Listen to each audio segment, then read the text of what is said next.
श्री वाहिगुरु साहिब जी। दंडौत बंदन अनेक वार, सर्व कला समरथ। डोलन ते राखो प्रभु, नानक दे कर हथ। ज्ञान ध्यान किछ कर्म न जाना, सार न जाना तेरी। सब ते वड्डा सतगुरु नानक, जिन कल राखी मेरी। सतनाम श्री वाहिगुरु साहिब जी। मैं मूरख की केतक बात है, कोट पराधी तरया रे। गुरु नानक जिन सुनिया देखया, से फिर कर बास ना परया रे। वाहिगुरु साहिब जीओ। सलोक महला दूजा।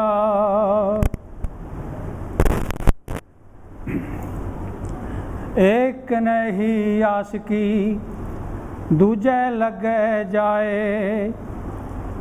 नानक आसक काढ़िए, सद ही रह समाए। एक नहीं आसकी, दूजे लगे जाए। नानक आसक काढ़िए, सद ही रह समाए। चंगे चंगा कर्म ने, मंदे मंदा होए।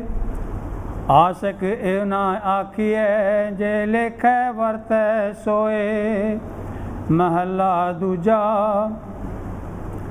सलाम जवाब दोवें करे, मुंडों गुथा जाए।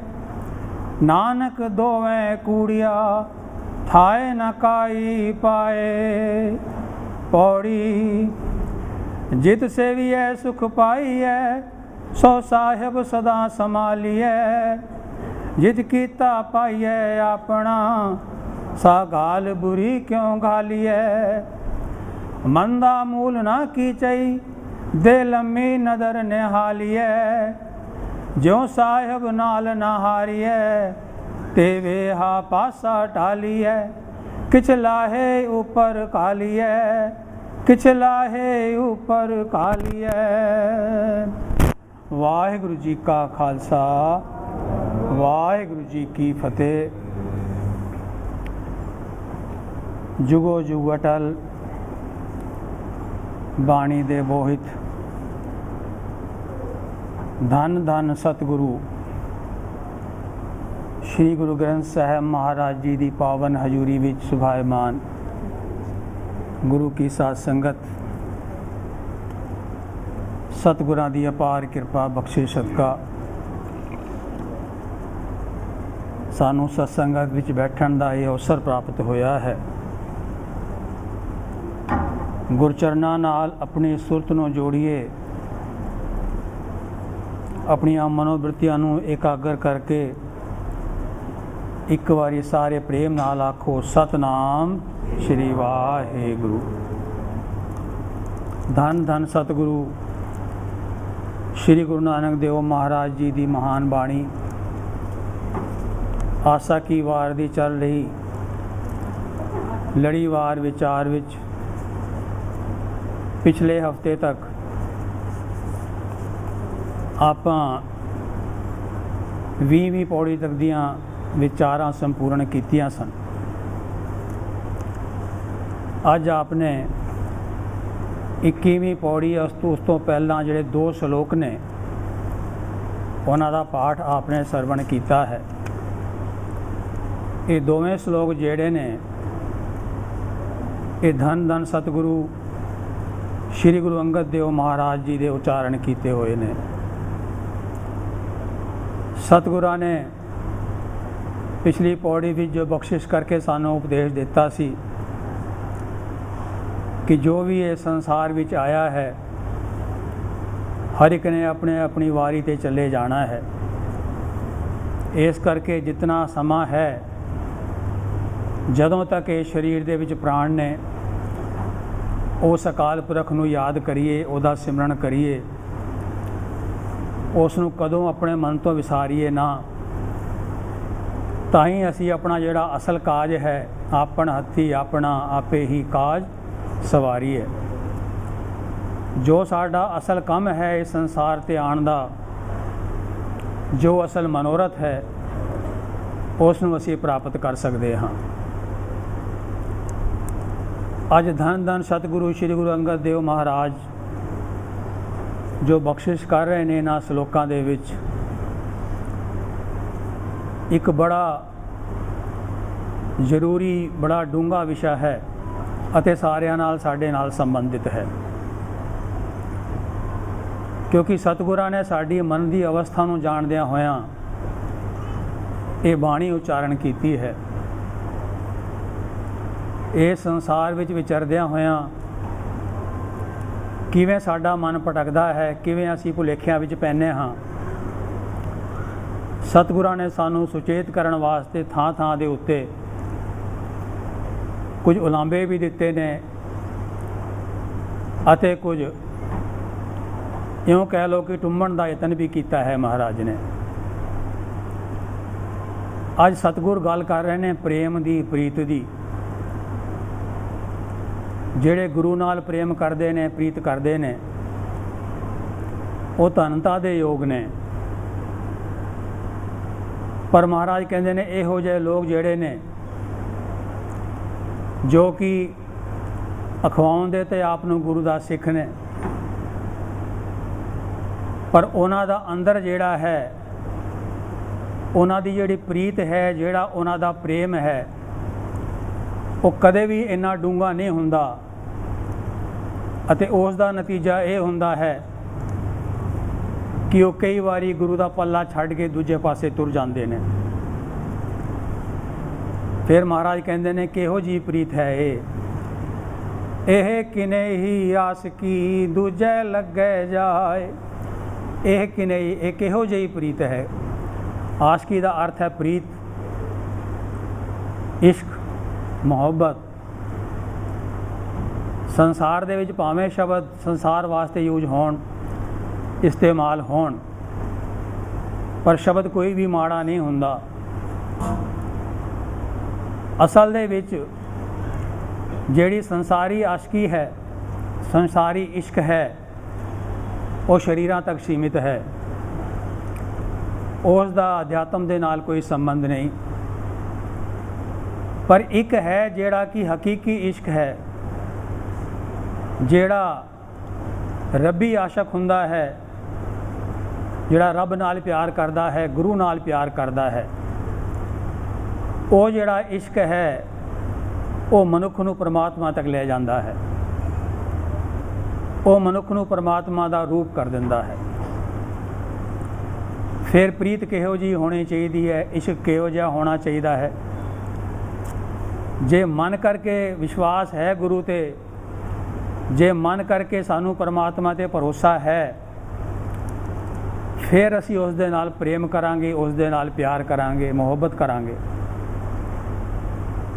बाबा फरीद जी ने बड़े स्पष्ट लफ्ज़ां दे विच किया है, दिलो मोहब्बत जिन सेई सच्चा, जिन मन होर मुख होर सी काटे कच्चिया। कहते ने जिन्हां दे दिल तो मुहब्बत है, जिहड़े दिल तो प्यार करते हैं, वही सच्चे ने। पर जिन्हां दे मन दे विच कुछ होर है, मुख ते कुछ होर है, वो ते कच्चे ही ने। दिलों मुहब्बत की है। अगे बाबा जी ने फिर सानू समझाया है, रत्ते इश्क खुदाए रंग दीदार के, विसरे आज नाम से ते पुई बाहर थिए।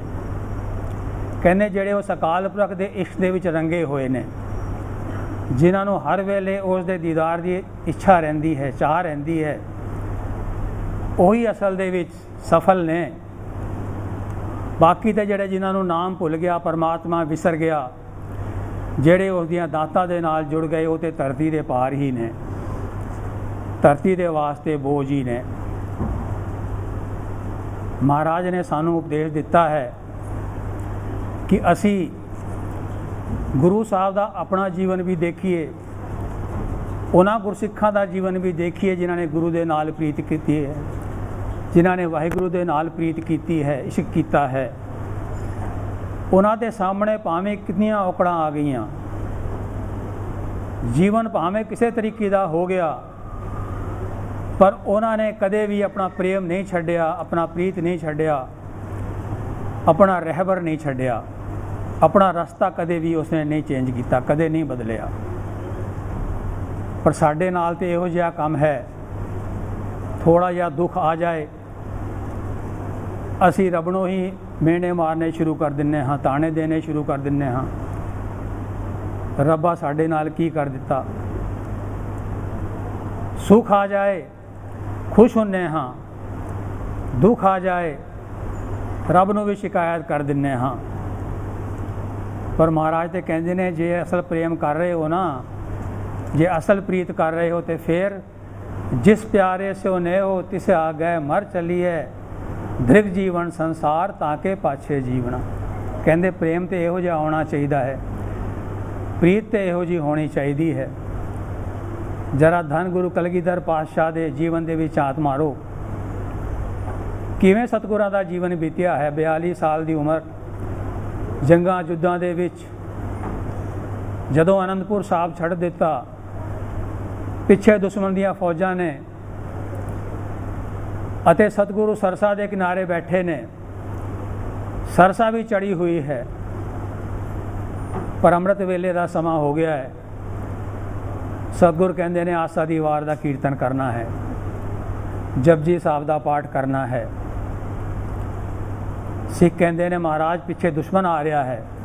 ਸਤਿਗੁਰ ਕਹਿੰਦੇ ਨੇ ਕੋਈ ਗੱਲ ਨਹੀਂ, ਮੇਰਾ ਵਾਹਿਗੁਰੂ ਜਿਹੜਾ ਹੈ, ਉਸ ਦਾ ਨਾਮ ਜਿਹੜਾ ਹੈ, ਉਸ ਦਾ ਭਰੋਸਾ ਜਿਹੜਾ ਹੈ, ਉਹ ਜਿਵੇਂ ਰੱਖੇਗਾ ਅਸੀਂ ਰਹਾਂਗੇ। ਪਰ ਜੋ ਨਿਤ ਦਾ ਨੇਮ ਹੈ ਉਹ ਨਹੀਂ ਟੁੱਟਣਾ ਚਾਹੀਦਾ, ਉਹ ਨਹੀਂ ਭੰਗ ਹੋਣਾ ਚਾਹੀਦਾ। ਸਤਿਗੁਰੂ ਆਪ ਸਿਰੰਦਾ ਲੈ ਕੇ ਬੈਠੇ ਨੇ, ਆਸਾ ਦੀ ਵਾਰ ਦਾ ਕੀਰਤਨ ਕੀਤਾ ਹੈ। ਜੇ ਚਮਕੌਰ ਦੀ ਜੰਗ ਤੋਂ ਬਾਅਦ, ਸਾਹਿਬਜ਼ਾਦਿਆਂ ਦੀ ਸ਼ਹੀਦੀ ਤੋਂ ਬਾਅਦ, ਸਿੰਘਾਂ ਦੀ ਸ਼ਹੀਦੀ ਤੋਂ ਬਾਅਦ ਮਾਛੀਵਾੜੇ ਦੇ ਜੰਗਲ ਦੇ ਵਿੱਚ ਸਤਿਗੁਰੂ ਇਕੱਲੇ ਨੇ, ਟਿੰਡ ਦਾ ਸਿਰਹਾਣਾ ਲੈ ਕੇ ਲੇਟੇ ਹੋਏ ਨੇ ਜੰਗਲ ਦੇ ਵਿੱਚ, ਪੈਰਾਂ 'ਚ ਕੰਡੇ ਲੱਗੇ ਹੋਏ ਨੇ। ਸਤਿਗੁਰਾਂ ਨੇ ਫਿਰ ਵੀ ਭੁੱਲਿਆ ਨਹੀਂ ਆਪਣਾ ਅਕਾਲ ਪੁਰਖ।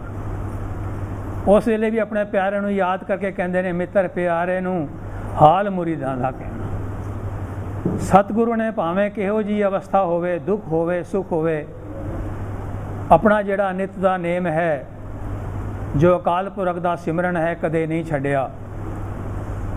ਅਤੇ ਜਦੋਂ ਸਾਰਾ ਕੁਝ ਗਵਾ ਕੇ ਵੀ ਔਰੰਗਜ਼ੇਬ ਨੂੰ ਸਤਿਗੁਰਾਂ ਨੇ ਜ਼ਫਰਨਾਮਾ ਲਿਖਿਆ ਹੈ, ਉਸ ਦੇ ਵਿੱਚ ਵੀ ਸਤਿਗੁਰਾਂ ਨੇ ਜਿਹੜੀ ਆਰੰਭਤਾ ਕੀਤੀ ਹੈ, ਉਸ ਦੇ ਵਿੱਚ ਵੀ ਉਸ ਅਕਾਲ ਪੁਰਖ ਦਾ ਹੀ ਸ਼ੁਕਰਾਨਾ ਕੀਤਾ ਹੈ। ਉਸੇ ਦਾ ਹੀ ਨਾਂ ਲੈ ਕੇ ਪਹਿਲਾਂ ਜ਼ਫਰਨਾਮੇ ਦੀ ਸ਼ੁਰੂਆਤ ਕੀਤੀ ਹੈ। ਕਦੇ ਵੀ ਉਸ ਅਕਾਲ ਪੁਰਖ ਦਾ ਪੱਲਾ ਨਹੀਂ ਛੱਡਣਾ ਚਾਹੀਦਾ, ਕਦੇ ਵੀ ਗੁਰੂ ਤੇ ਬੇਵਿਸ਼ਵਾਸੀ ਨਹੀਂ ਹੋਣੀ ਚਾਹੀਦੀ। ਜੇ ਮਨ ਤੋਂ ਪ੍ਰੀਤ ਹੈ, ਜੇ ਦਿਲ ਨਾਲ ਪ੍ਰੇਮ ਹੈ ਤੇ ਮਨੁੱਖ ਕਦੇ ਵੀ ਭਟਕਦਾ ਨਹੀਂ। ਫਿਰ ਉਸ ਵੇਲੇ ਤੇ ਫਿਰ ਜਦੋਂ ਕਦੀ ਮਨ ਦੇ ਵੀ ਤਾਂਗ ਉੱਠਦੀ ਹੈ ਮਿਲਣ ਦੀ, ਤੇ ਇਹ ਆਵਾਜ਼ ਆਉਂਦੀ ਹੈ, ਅਬ ਹਮ ਚਲੀ ਠਾਕੁਰ ਪੈ ਹਾਰ, ਜਬ ਹਮ ਸ਼ਰਨ ਪ੍ਰਭੂ ਕੀ ਆਈ, ਰਾਖ ਪ੍ਰਭੂ ਭਾਵੇਂ ਮਾਰ। ਤੇਰੀ ਸ਼ਰਨ ਵਿੱਚ ਆ ਗਏ ਹਾਂ, ਹੁਣ ਤੂੰ ਭਾਵੇਂ ਰੱਖ ਲੈ ਭਾਵੇਂ ਮਾਰ ਦੇ, ਜਿਵੇਂ ਤੂੰ ਕਰਨਾ ਹੈ ਕਰ ਲੈ। ਤੇਰਾ ਹੁਕਮ ਮੇਰੇ ਵਾਸਤੇ ਸਭ ਕੁਝ ਹੈ, ਤੇਰਾ ਭਾਣਾ ਮੇਰੇ ਵਾਸਤੇ ਸਭ ਕੁਝ ਹੈ। ਜਿਨ੍ਹਾਂ ਨੂੰ ਮਿਲਣ ਦੀ ਚਾਹ ਹੁੰਦੀ ਹੈ ਉਹ ਤੇ ਇਸ ਤਰ੍ਹਾਂ ਕਰਦੇ ਨੇ, ਉਮਕਿਓ ਹਿਓ ਮਿਲਨ ਪ੍ਰਭ ਤਾਈ, ਖੋਜਤ ਚਰਿਓ ਦੇਖੋ ਪ੍ਰੈ ਜਾਈ। ਕਹਿੰਦੇ ਨੇ ਮੇਰੇ ਮਨ ਦੇ ਵਿੱਚ ਇਤਨਾ ਪ੍ਰੇਮ ਤੇਰੇ ਵਾਸਤੇ ਛਾਲਾਂ ਮਾਰ ਰਿਹਾ ਹੈ, ਮੈਂ ਬਾਰ ਜਾਂਦੀ ਹਾਂ ਆਪਣੇ ਪ੍ਰਿਯ ਪ੍ਰੀਤਮ ਉਸ ਅਕਾਲ ਪੁਰਖ ਦਾ, ਵਾਹਿਗੁਰੂ ਦਾ ਜਿਹੜਾ ਹੈ ਰਾਹ ਦੇਖਦੀ ਹਾਂ। ਸ਼ਾਇਦ ਆ ਜਾਏ ਮੈਨੂੰ ਦਰਸ਼ਨ ਹੋ ਜਾਣ, ਮੇਰੇ ਕਲੇਜਿਆਂ ਨੂੰ ਠੰਡ ਪੈ ਜਾਏ, ਮੇਰੀਆਂ ਅੱਖਾਂ ਤ੍ਰਿਪਤ ਹੋ ਜਾਣ। ਪਰ ਮਨੁੱਖ ਜਿਹੜਾ ਹੈ ਉਹ ਕਦੇ ਵੀ ਇਹਨਾਂ ਗੱਲਾਂ ਤੋਂ ਇੰਨੀ ਸਿੱਖਿਆ ਨਹੀਂ ਲੈਂਦਾ। क्योंकि मन दे विच असी प्रीत दृढ़ नहीं की, मन दे विच असी उस अकाल पुरख वास्ते विश्वास दृढ़ नहीं किया, प्रेम दृढ़ नहीं किया। ਅਤੇ ਜਦੋਂ ਤੱਕ ਮਨ ਦੇ ਵਿੱਚ ਪ੍ਰੇਮ ਪੈਦਾ ਨਹੀਂ ਹੋਏਗਾ, ਪ੍ਰੇਮ ਪੱਕਾ ਨਹੀਂ ਹੋਏਗਾ, ਉਸ ਸਮੇਂ ਤੱਕ ਤੇ ਖੇਡ ਬਣਨੀ ਨਹੀਂ। ਮਹਾਰਾਜ ਅੱਗੇ ਬਖਸ਼ਿਸ਼ ਕਰ ਰਹੇ ਨੇ, ਨਾਨਕ ਆਸਕ ਕਾਂਡੀਐ ਸਦ ਹੀ ਰਹਿ ਸਮਾਏ।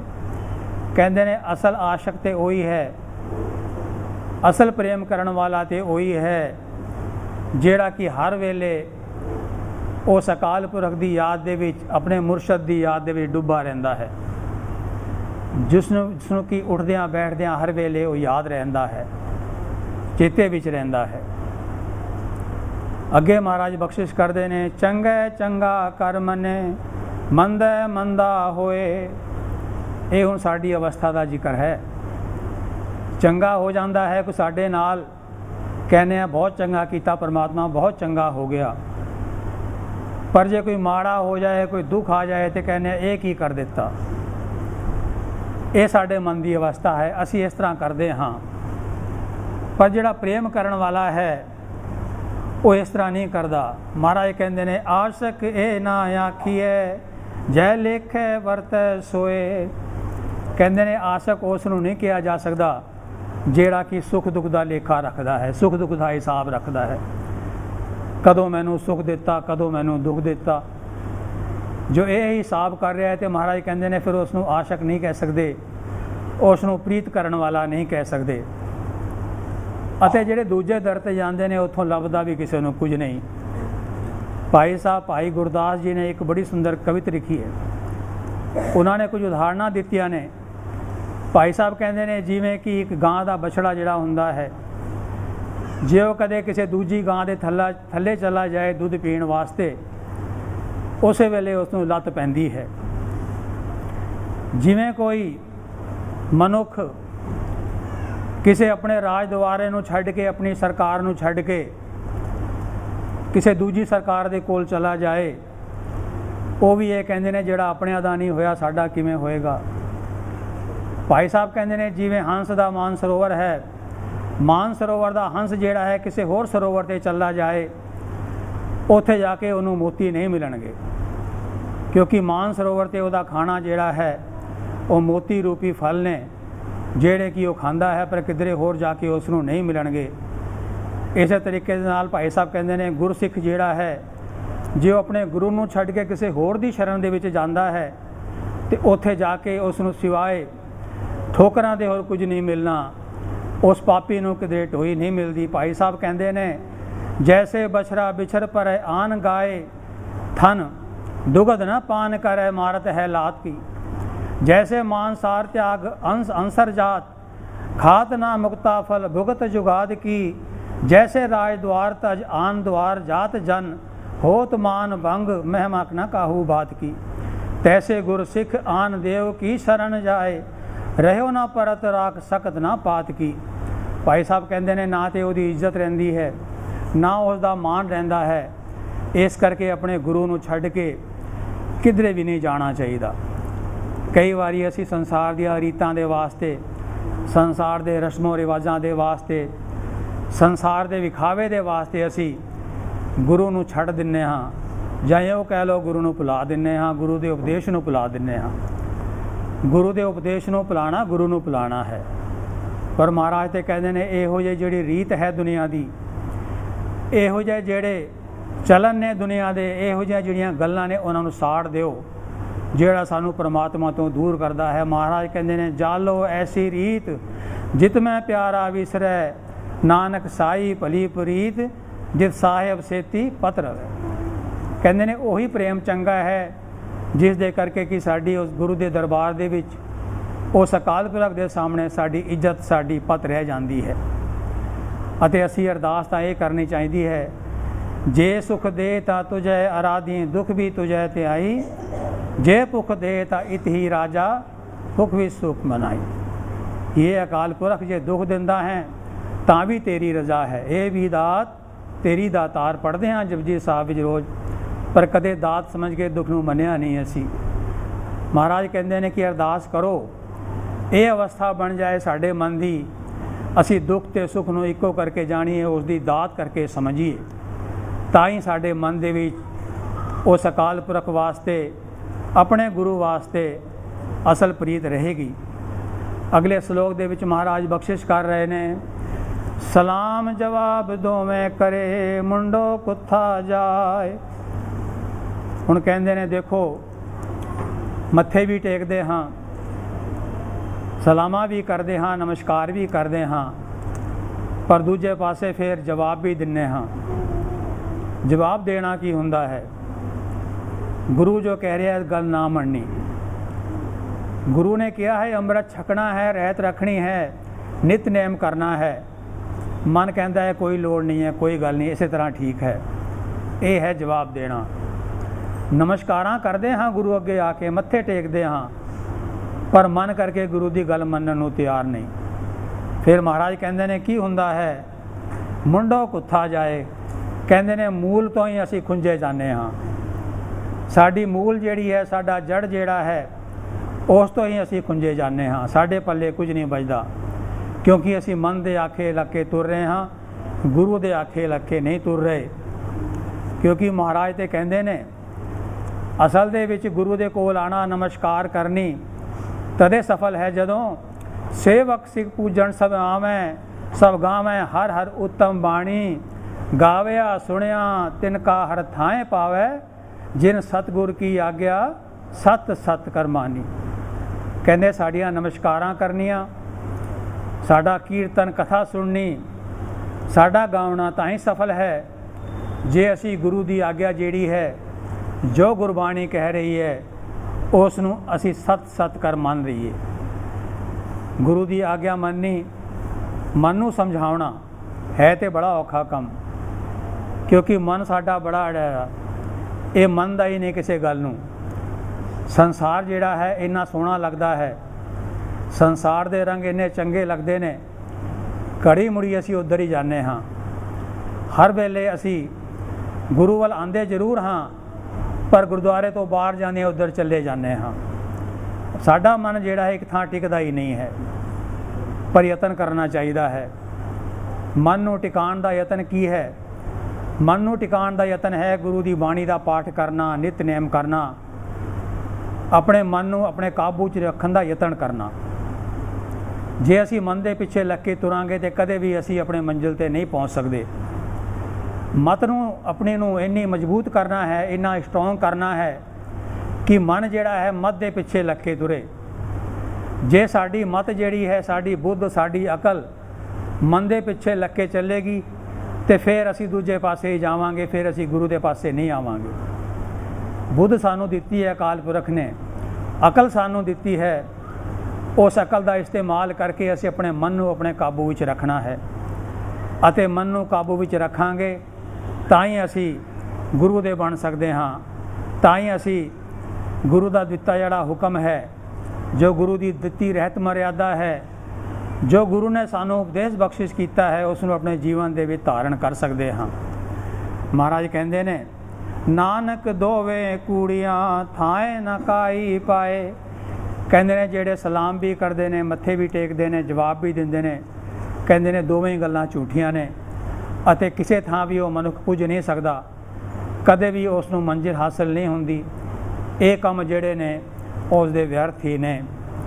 ਅੱਗੇ ਪੌੜੀ ਵੀ ਸਤਿਗੁਰ ਬਖਸ਼ਿਸ਼ ਕਰ ਰਹੇ ਨੇ, ਜਿਤ ਸੇ ਵੀ ਸੁਖ ਪਾਈਏ ਸੋ ਸਾਹਿਬ ਸਦਾ ਸੰਭਾਲੀਏ। ਕਹਿੰਦੇ ਨੇ ਉਸ ਅਕਾਲ ਪੁਰਖ ਨੇ ਜਿਸ ਨੇ ਸਾਨੂੰ ਸਭ ਕੁਝ ਦਿੱਤਾ ਹੈ, ਜਿਹੜਾ ਸਰਬ ਸੁੱਖਾਂ ਦਾ ਦਾਤਾ ਹੈ, ਉਸ ਨੂੰ ਹਮੇਸ਼ਾ ਯਾਦ ਰੱਖੀਏ, ਉਸ ਨੂੰ ਯਾਦ ਕਰੀਏ, ਕਿਉਂਕਿ ਉਹੀ ਸਭ ਕੁਝ ਦੇਣ ਵਾਲਾ ਹੈ। ਇੱਛਾ ਪੂਰਕ ਸਰਬ ਸੁਖ ਦਾਤਾ ਹਰ, ਜਾ ਕੇ ਵਸ ਹੈ ਕਾਮ ਦੇਣਾ, ਸੋ ਐਸਾ ਹਰ ਧਿਆਈ ਹੈ ਮੇਰੇ ਜੀੜੇ, ਤਾਂ ਸਰਬ ਸੁਖ ਪਾਵੇ ਮੇਰੇ ਮਨਾ। ਸਾਰੇ ਸੁੱਖਾਂ ਦਾ ਦਾਤਾ ਮੇਰਾ ਅਕਾਲ ਪੁਰਖ ਵਾਹਿਗੁਰੂ ਹੈ, ਮੇਰਾ ਗੁਰੂ ਹੈ। ਗੁਰੂ ਦੀ ਸ਼ਰਨ ਛੱਡ ਕੇ ਜੇ ਕਿਸੇ ਹੋਰ ਪਾਸੇ ਜਾਵਾਂਗੇ ਪਛਤਾਣਾ ਹੀ ਪਵੇਗਾ। ਇਹ ਮਨ ਦੇ ਵਿੱਚ ਵਿਚਾਰ ਜ਼ਰੂਰ ਰੱਖਣਾ ਚਾਹੀਦਾ ਹੈ, ਇੱਕਦਾ ਹੋ ਕੇ ਰਹਿਣਾ ਚਾਹੀਦਾ ਹੈ। ਪਰ ਇਹ ਦੁਖਾਂਤ ਹੈ ਸਾਡਾ, ਅਸੀਂ ਗੁਰੂ 'ਤੇ ਪੂਰਾ ਭਰੋਸਾ ਨਹੀਂ ਕਰਦੇ। ਅਸੀਂ ਗੁਰਦੁਆਰੇ ਆਉਂਦੇ ਹਾਂ, ਮੱਥੇ ਵੀ ਟੇਕਦੇ ਹਾਂ, ਪਰ ਅਸੀਂ ਜੋਤਸ਼ੀਆਂ ਕੋਲ ਵੀ ਚਲੇ ਜਾਂਦੇ ਹਾਂ, ਭਵਿੱਖ ਵੀ ਪੁੱਛਦੇ ਹਾਂ, ਪੱਥਰ ਵੀ ਪਾਉਂਦੇ ਹਾਂ ਕਿ ਸ਼ਾਇਦ ਇਹਨਾਂ ਦੇ ਨਾਲ ਸਾਡਾ ਭਵਿੱਖ ਸੁਧਰ ਜਾਏਗਾ, ਇਹਨਾਂ ਦੇ ਨਾਲ ਜੋ ਕੁਝ ਸਾਡੇ ਜੀਵਨ ਵਿੱਚ ਹੋਣ ਵਾਲਾ ਹੈ ਕੁਝ ਚੰਗਾ ਹੋਏਗਾ। ਇਹ ਸਭ ਵਿਅਰਥ ਦੀਆਂ ਗੱਲਾਂ ਨੇ। ਇਹਦਾ ਅਰਥ ਇਹ ਹੈ ਸਾਨੂੰ ਗੁਰੂ 'ਤੇ ਭਰੋਸਾ ਨਹੀਂ, ਉਸ ਵਾਹਿਗੁਰੂ 'ਤੇ ਭਰੋਸਾ ਨਹੀਂ। ਅਕਾਲ ਪੁਰਖ ਨੇ ਸਭ ਕੁਝ ਆਪਣੇ ਹੱਥ ਵਿੱਚ ਰੱਖਿਆ ਹੋਇਆ ਹੈ। ਕਿਸੇ ਨੂੰ ਉਹਨੇ ਕੋਈ ਸ਼ਕਤੀ ਡੈਲੀਕੇਟ ਨਹੀਂ ਕੀਤੀ ਹੋਈ, ਕੋਈ ਦੂਜਾ ਇਹਨਾਂ ਚੀਜ਼ਾਂ ਦੀ ਸੰਭਾਲ ਨਹੀਂ ਕਰ ਰਿਹਾ। ਸਭ ਕੁਝ ਉਹਦੇ ਹੱਥ ਵਿੱਚ ਹੈ। ਜੇ ਅਸੀਂ ਉਸ ਦੀ ਸ਼ਰਨ ਵਿੱਚ ਰਹਾਂਗੇ, ਗੁਰੂ ਦੀ ਸ਼ਰਨ ਵਿੱਚ ਰਹਾਂਗੇ, ਤੇ ਗੁਰੂ ਸਾਡੇ ਵਾਸਤੇ ਚੰਗਾ ਹੀ ਕਰੇਗਾ। ਕਿਸੇ ਪੱਥਰ ਨੇ, ਕਿਸੇ ਤਬੀਜ਼ ਨੇ, ਕਿਸੇ ਧਾਗੇ ਨੇ, ਕਿਸੇ ਮੜੀ ਮਸਾਣ ਨੇ ਸਾਡਾ ਕੁਝ ਨਹੀਂ ਸੰਵਾਰਨਾ। ਜਿਹੜਾ ਜਿਉਂਦੇ ਜੀ ਕਿਸੇ ਦਾ ਨਹੀਂ ਸੰਵਾਰ ਸਕਿਆ, ਉਹ ਮਰ ਕੇ ਉਸਨੇ ਕੀ ਸੰਵਾਰਨਾ ਹੈ। ਇਸ ਕਰਕੇ ਭੁਲੇਖੇ ਸਾਡੇ ਮਨੋਂ ਨਿਕਲ ਜਾਣੇ ਚਾਹੀਦੇ ਨੇ। ਉਸ ਅਕਾਲ ਪੁਰਖ ਨੂੰ ਯਾਦ ਕਰਨਾ ਚਾਹੀਦਾ ਹੈ ਜਿਹੜਾ ਕਿ ਸਭ ਕੁਝ ਦੇਣ ਵਾਲਾ ਹੈ। ਤਾਂ ਹੀ ਧੰਨ ਗੁਰੂ ਤੇਗ ਬਹਾਦਰ ਸਾਹਿਬ ਮਹਾਰਾਜ ਬਖਸ਼ਿਸ਼ ਕਰਦੇ ਨੇ ਸ਼ਲੋਕਾਂ ਦੇ ਵਿੱਚ, ਜੋ ਸੁਖ ਕੋ ਚਾਹੇ ਸਦਾ ਸ਼ਰਨ ਰਾਮ ਕੀ ਲੇ, ਕਹੋ ਨਾਨਕ ਜੋ ਸੁਖ ਕੋ ਚਾਹੇ ਸਦਾ ਸ਼ਰਨ ਰਾਮ ਕੀ ਲੇ, ਕਹੋ ਨਾਨਕ ਸੁਣ ਲੇ ਮਨਾ ਦੁਰਲਭ ਮਾਨੁਖ ਦੇ। ਇਹ ਮਨੁੱਖਾਂ ਦੇ ਬੜੀ ਦੁਰਲਭ ਹੈ, ਬੜੀ ਮੁਸ਼ਕਿਲ ਦੇ ਨਾਲ ਸਾਨੂੰ ਪ੍ਰਾਪਤ ਹੋਈ ਹੈ। ਇਸੇ ਜਨਮ ਦੇ ਵਿੱਚ ਅਸੀਂ ਉਸ ਅਕਾਲ ਪੁਰਖ ਤੱਕ ਪੁੱਜ ਸਕਦੇ ਹਾਂ, ਜਨਮ ਮਰਨ ਦੇ ਗੇੜ ਤੋਂ ਬਾਹਰ ਆ ਸਕਦੇ ਹਾਂ। ਤਾਂ ਹੀ ਸਾਡਾ ਜੀਵਨ ਜਿਹੜਾ ਹੈ ਸਫਲ ਹੋ ਸਕਦਾ ਹੈ। ਅੱਗੇ ਮਹਾਰਾਜ ਬਖਸ਼ਿਸ਼ ਕਰ ਰਹੇ ਨੇ, ਜਿਤ ਕੀਤਾ ਪਾਈਐ ਆਪਣਾ ਸਾ ਕਾਲ ਬੁਰੀ ਕਿਉਂ ਕਾਲੀਐ। ਕਹਿੰਦੇ ਨੇ ਅਸੀਂ ਜਾਣਦੇ ਹਾਂ, ਸੁਣਦੇ ਹਾਂ, ਸਮਝਦੇ ਹਾਂ, ਜੋ ਕੁਝ ਕਰਾਂਗੇ ਉਸੇ ਹਿਸਾਬ ਨਾਲ ਫਲ ਸਾਨੂੰ ਮਿਲਣਾ ਹੈ। ਜਿਹਾ ਬੀਜੈ ਸੋਲਣੈ ਕਰਮਾ ਸੰਦੜਾ ਖੇਤ। ਸੁਣਦੇ ਹਾਂ ਅਸੀਂ, ਸਮਝਦੇ ਵੀ ਹਾਂ, ਪਰ ਫਿਰ ਵੀ ਮਾੜੇ ਕੰਮ ਕਰਦੇ ਹਾਂ। ਮਹਾਰਾਜ ਕਹਿੰਦੇ ਨੇ ਜੇ ਸਮਝਦੇ ਹੋ ਫਿਰ ਐਸੇ ਕੰਮ ਨਾ ਕਰੋ ਜਿਸ ਦੇ ਨਾਲ ਕਿਸੇ ਦਾ ਹਿਰਦਾ ਦੁਖੇ, ਕਿਸੇ ਨੂੰ ਦੁੱਖ ਪਹੁੰਚੇ। ਮਹਾਰਾਜ ਤੇ ਕਹਿੰਦੇ ਨੇ ਪਰ ਕਾ ਬੁਰਾ ਨਾ ਰਾਖੋ ਚੀਤ, ਤੁਮ ਕੋ ਦੁੱਖ ਨਹੀਂ ਭਾਈ ਮੀਤ। ਕਹਿੰਦੇ ਦੂਜਿਆਂ ਦਾ ਜੇ ਤੁਸੀਂ ਦੁੱਖ ਨਹੀਂ ਚੇਤੋਗੇ, ਜੇ ਦੂਜਿਆਂ ਵਾਸਤੇ ਮਨ ਵਿੱਚ ਬੁਰਾ ਨਹੀਂ ਚਿਤਵੋਗੇ, ਤੁਹਾਨੂੰ ਵੀ ਦੁੱਖ ਨਹੀਂ ਆਣਗੇ, ਤੁਹਾਡੇ ਜੀਵਨ ਦੇ ਵਿੱਚ ਸੁੱਖ ਹੀ ਆਏਗਾ। ਮਹਾਰਾਜ ਅੱਗੇ ਬਖਸ਼ਿਸ਼ ਕਰ ਰਹੇ ਨੇ, ਮੰਦਾ ਮੂਲ ਨਾ ਕੀਚਈ ਦੇ ਲੰਮੀ ਨਜ਼ਰ ਨਿਹਾਲੀਐ। ਲੰਮੀ ਨਜ਼ਰ ਨਿਹਾਲੀਐ ਦਾ ਅਰਥ ਹੈ ਦੂਰ ਦੀ ਨਜ਼ਰ ਕਰਕੇ ਵੇਖਣਾ, ਡੂੰਘੀ ਵਿਚਾਰ ਕਰਕੇ ਸੋਚਣਾ। ਕੋਈ ਗਲਤ ਕੰਮ ਨਾ ਕਰੀਏ, ਮੰਦਾ ਕੰਮ ਨਾ ਕਰੀਏ, ਅਤੇ ਜਦੋਂ ਵੀ ਕੋਈ ਕੰਮ ਕਰੀਏ ਉਸ ਦੇ ਵਿੱਚ ਡੂੰਘੀ ਵਿਚਾਰ ਰੱਖੀਏ। ਆਉਣ ਵਾਲੇ ਸਮੇਂ ਵਿੱਚ ਉਸ ਦੇ ਕੀ ਪਰਿਣਾਮ ਹੋ ਸਕਦੇ ਨੇ, ਕੀ ਉਸ ਦਾ ਫਲ ਸਾਨੂੰ ਮਿਲ ਸਕਦਾ ਹੈ, ਉਹ ਮਨ ਦੇ ਵਿੱਚ ਰੱਖ ਕੇ ਅਸੀਂ ਕੋਈ ਕੰਮ ਕਰੀਏ। ਜਦੋਂ ਅਸੀਂ ਮਨ ਦੇ ਵਿੱਚ ਵਿਚਾਰ ਕਰਾਂਗੇ ਮਾੜਾ ਕੰਮ ਕਰ ਰਹੇ ਹਾਂ, ਇਸ ਦਾ ਫਲ ਵੀ ਸਾਨੂੰ ਮਾੜਾ ਹੀ ਮਿਲਣਾ ਹੈ। ਜੇ ਅੱਜ ਕਿਸੇ ਦਾ ਬੁਰਾ ਕਰ ਦਿੱਤਾ, ਕੱਲ੍ਹ ਨੂੰ ਮੇਰੇ ਨਾਲ ਵੀ ਬੁਰਾ ਹੀ ਹੋਣਾ ਹੈ। ਜੇ ਅੱਜ ਕਿਸੇ ਨਾਲ ਅਪਰਾਧ ਕਰ ਦਿੱਤਾ, ਕਿਸੇ ਦਾ ਕਤਲ ਕਰ ਦਿੱਤਾ, ਤਾਂ ਹੋ ਸਕਦਾ ਹੈ ਕੱਲ੍ਹ ਮੈਨੂੰ ਫਾਂਸੀ ਹੋ ਜਾਏ। ਇਹ ਜਿਹੜਾ ਗੱਲ ਹੈ ਲੰਮੀ ਨਜ਼ਰ ਨਿਹਾਲੀ ਹੈ, ਦੂਰ ਤੱਕ ਦੀ ਨਜ਼ਰ ਰੱਖ ਕੇ ਵੇਖਣਾ, ਡੂੰਘੀ ਵਿਚਾਰ ਕਰਕੇ ਸੋਚਣਾ, ਤਾਂ ਹੀ ਅਸੀਂ ਇਹਨਾਂ ਕੰਮਾਂ ਤੋਂ ਬਚ ਸਕਦੇ ਹਾਂ। ਅੱਗੇ ਮਹਾਰਾਜ ਕਹਿੰਦੇ ਨੇ, ਜੋ ਸਾਹਿਬ ਨਾਲ ਨਾ ਹਾਰੀਐ ਤੇ ਵੇਹਾ ਪਾਸਾ ਢਾਲੀਐ। ਮਹਾਰਾਜ ਕਹਿੰਦੇ ਨੇ ਫਿਰ ਇਹੋ ਜਿਹੇ ਪਾਸੇ ਸੁੱਟੋ ਆਪਣੇ ਜੀਵਨ ਦੇ ਵਿੱਚ, ਇਹੋ ਜਿਹੀ ਬਾਜੀ ਖੇਡੋ ਤਾਂ ਕਿ ਉਹ ਅਕਾਲ ਪੁਰਖ ਜਿਹੜਾ ਹੈ ਕਦੇ ਵੀ ਉਸ ਤੋਂ ਸਾਡੀ ਪ੍ਰੀਤ ਨਾ ਟੁੱਟੇ, ਉਹਦੇ ਪਾਸੋਂ ਅਸੀਂ ਕਦੀ ਹਾਰੀਏ ਨਾ, ਸਦਾ ਅਸੀਂ ਉਸ ਦੇ ਪਿਆਰੇ ਬਣ ਕੇ ਰਹੀਏ। ਕਿਛ ਲਾਹੇ ਉੱਪਰ ਕਾਲੀਐ। ਮਹਾਰਾਜ ਕਹਿੰਦੇ ਨੇ ਇਸ ਜੀਵਨ ਦੇ ਵਿੱਚ ਆਇਆ ਕੋਈ ਲਾਹਾ ਖੱਟ ਕੇ ਜਾਣਾ ਚਾਹੀਦਾ ਹੈ। ਇਹੋ ਜਿਹੀ ਕਾਲਨਾ ਕਾਲਣੀ ਚਾਹੀਦੀ ਹੈ, ਕਿਉਂਕਿ ਇਸ ਸੰਸਾਰ ਵਿੱਚ ਆ ਕੇ ਮਹਾਰਾਜ ਕਹਿੰਦੇ ਨੇ ਹੈ ਤੇ ਇਹ ਸਾਰੇ ਵਣਜਾਰੇ ਹੀ, ਵਣਜ ਕਰਨ ਆਏ ਹਾਂ।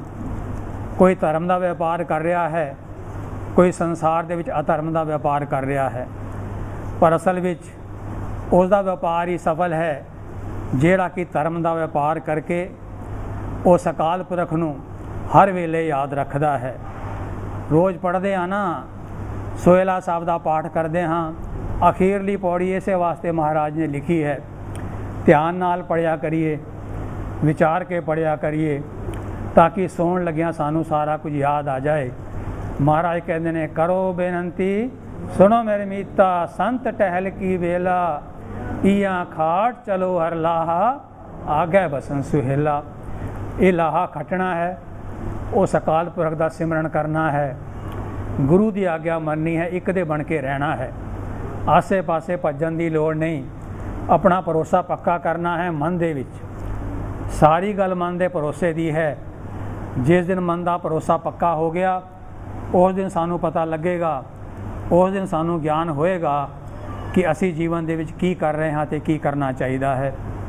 ਜੇ ਸਾਨੂੰ ਇਹ ਗਿਆਨ ਹੋ ਗਿਆ ਕਿ ਜਿਹੜਾ ਸਾਡਾ ਜੀਵਨ ਦਾ ਮਾਰਗ ਹੈ ਕਿਹੜਾ ਠੀਕ ਮਾਰਗ ਹੈ, ਜੋ ਮਾਰਗ ਗੁਰੂ ਦੱਸ ਰਿਹਾ ਉਹੀ ਠੀਕ ਮਾਰਗ ਹੈ। ਜੋ ਮਾਰਗ ਅਸੀਂ ਆਪਣੇ ਮਨ ਕਰਕੇ ਚੁਣਦੇ ਹਾਂ ਉਹ ਮਾਰਗ ਕਦੇ ਠੀਕ ਨਹੀਂ ਹੋ ਸਕਦਾ। ਨਮਸਕਾਰਾਂ ਕਰੀਏ, ਮੱਥੇ ਟੇਕੀਏ, ਮਨ ਦੇ ਵਿੱਚ ਭਾਵਨਾ ਵੀ ਰੱਖੀਏ, ਆਪਣਾ ਮਨ ਗੁਰੂ ਨੂੰ ਅਰਪਣ ਕਰੀਏ।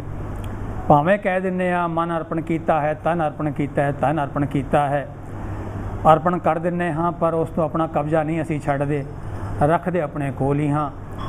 ਅਸਲ ਮਾਇਨਾ ਦੇ ਵਿੱਚ ਜਦੋਂ ਮਨ ਅਰਪਣ ਕਰ ਦਾਂਗੇ ਅਸੀਂ ਗੁਰੂ ਚਰਨਾਂ ਦੇ ਵਿੱਚ, ਫਿਰ ਅਸੀਂ ਗੁਰੂ ਦੀ ਗੱਲ ਮੰਨਾਂਗੇ, ਆਪਣੇ ਮਨ ਦੀ ਗੱਲ ਨਹੀਂ ਮੰਨਾਂਗੇ।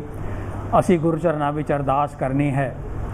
ਅਰਦਾਸ ਕਰਨਗੇ ਤਾਂ ਹੀ ਗੁਰੂ ਸਾਡੀ ਗੱਲ ਸੁਣੇਗਾ, ਸਾਨੂੰ ਸ਼ਕਤੀ ਬਖਸ਼ੇਗਾ, ਬਲ ਬੁੱਧੀ ਬਖਸ਼ੇਗਾ, ਤਾਂ ਕਿ ਅਸੀਂ ਗੁਰੂ ਦੀ ਗੱਲ ਨੂੰ ਮੰਨਣ ਦੇ ਯੋਗ ਬਣ ਸਕੀਏ, ਗੁਰੂ ਦੀ ਕਿਰਪਾ ਦੇ ਪਾਤਰ ਬਣ ਸਕੀਏ ਅਤੇ ਆਪਣੇ ਜੀਵਨ ਨੂੰ ਨਿਰਮਲ ਕਰ ਸਕੀਏ।